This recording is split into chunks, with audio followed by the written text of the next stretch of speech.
Thank you for joining us on the Living Legends segment. My name is Catherine Kasavuli. Today, oh my goodness, we have one of the most remarkable women to walk this earth. This is Dorothy Kweyu, OGW.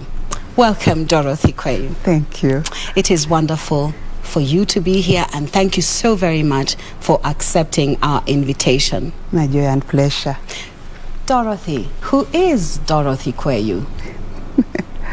Dorothy Kweyu is a journalist, a Kenyan journalist of 43 years standing. Wow. And you can add 3 months. Amazing. Let's go back to 1974. You were still a little girl then. I was young. Yes. But yes, I was at the University of Nairobi. Yes. And that time, I had aspirations through my professors of working in this place. Yeah? And so, especially the Swahili broadcasting, because I was a student of Professor Abdulaziz. Yeah? He is now retired from the University of Nairobi, but I held him in high esteem, and he played a hand in connecting me with KBC, even though I was still a student.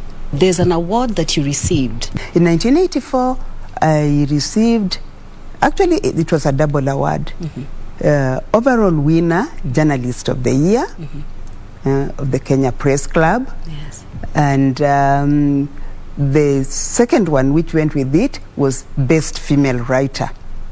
Wow. So the Best Female Writer was a Viva Award. It was awarded by Viva Magazine. Wonderful. Through one Salim Lon. Yes, yes. He was a veteran journalist himself too. So that was a double for me on that occasion. When you look back, what do you think of the foundation that you were laying then? Do you think the women folk and also the men have lived up to the expectations in the journalism? It's been a long, long journey, yeah? And some of the young women or not so young women who came behind me, they like to remind me that you made me who I am, you know. Wonderful. There are also men out there, you know, who say I made them who they are. That's you know? wonderful. And that was more so in relation to a media outfit, Interlink Rural Information Service, which lasted for some 10 years, you know. And during that period, it was really like a midway house, call it the midway house.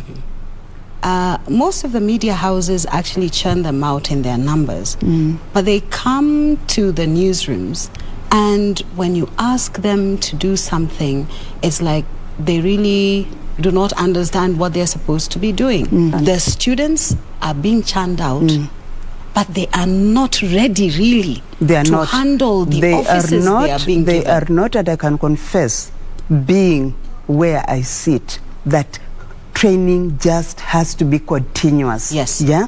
And I find myself, even in the course of my work, veering off the page to just post a correction on the common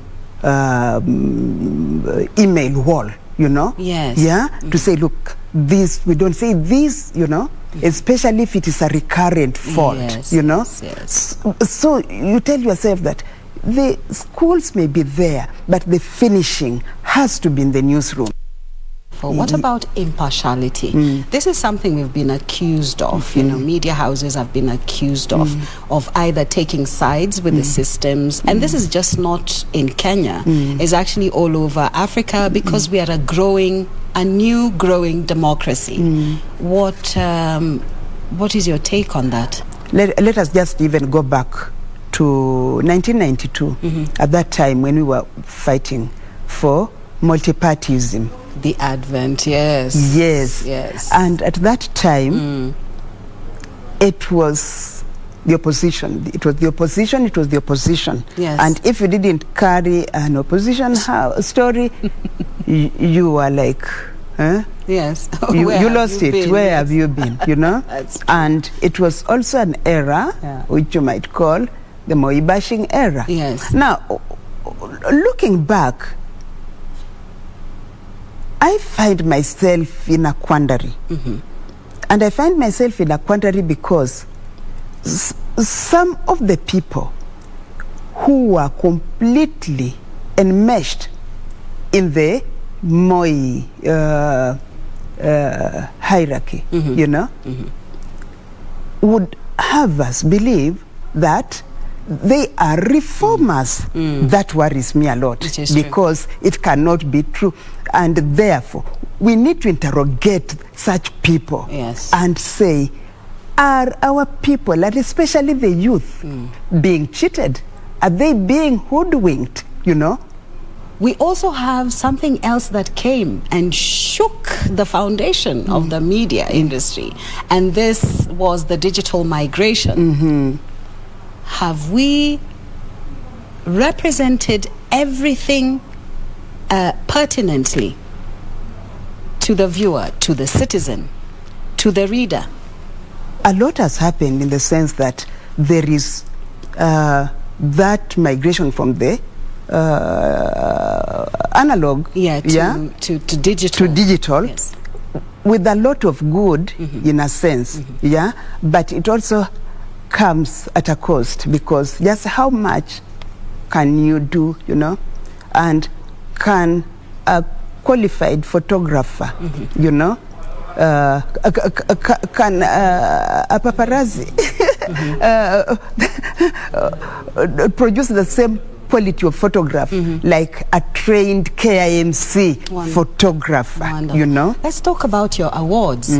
2004, the Kibaki era. Yes. You are recognized for something that really blows your mind. What was this award? I was honored with the Order of the Grand Warrior of Kenya, you know, and it was really a nomination from the media industry, you know, and it was really recognition of my contribution to the media. And then, of course, the latest award, which was conferred to you by a remarkable woman. Can you tell us, please? That was in May this year. Yes, that was the lifetime contribution, yes, in journalism award. Okay, by the Kenya Guild, or? No, this one was the Media Council of Kenya. Wonderful. Yes. And the Guild also conferred something on in December. Wonderful. That was the Distinguished Service Award. But coming back to the latest one, who conferred this to you? It was Deputy Chief Justice. Wonderful. The Deputy Chief Justice, Philomena Mwelu, was the guest of honor. Yes. Yes, she was the guest of honor at the function, which was at the Serena. I'm sure she was so happy to see you, because now she was putting a face to the name that she's been And I was also putting a face to the name of this lady, you know. Yeah, she is an amazing she's woman. An amazing, extremely humble lady. What would you say to journalists today? Remain true to the cause. Even the media houses have a role in supporting their writers. The bottom line, yes, but at what cost? What about integrity?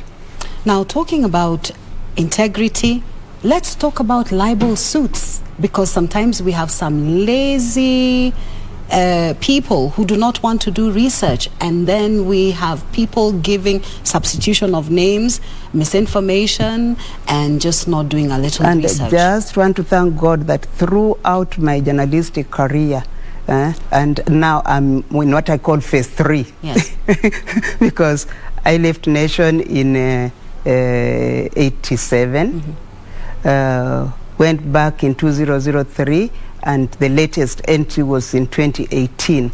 I have never been involved in an actionable case. A lot of people are lifting stories off of social media. And of course, sometimes, you know, there's a lot of Photoshop that has been done. Later on, you find that it wasn't actually the person that, you know, was being featured as the subject. So, defamation of character. You know, it is a terrible thing that is happening, and I know media houses are spending millions in those kinds on libel cases, and therefore the legal office has a lot of work to do. But as writers, as journalists, we also have a role to play in just ensuring that whatever we are letting to pass through is verified. Dorothy Kweyu, OGW. Order of the Grand Warrior of Kenya. And you just used your pen. That was it. Yes. And, you know, conferred this, you know, distinction. We really, really appreciate you coming to the Living Legends edition, Living Legends segment.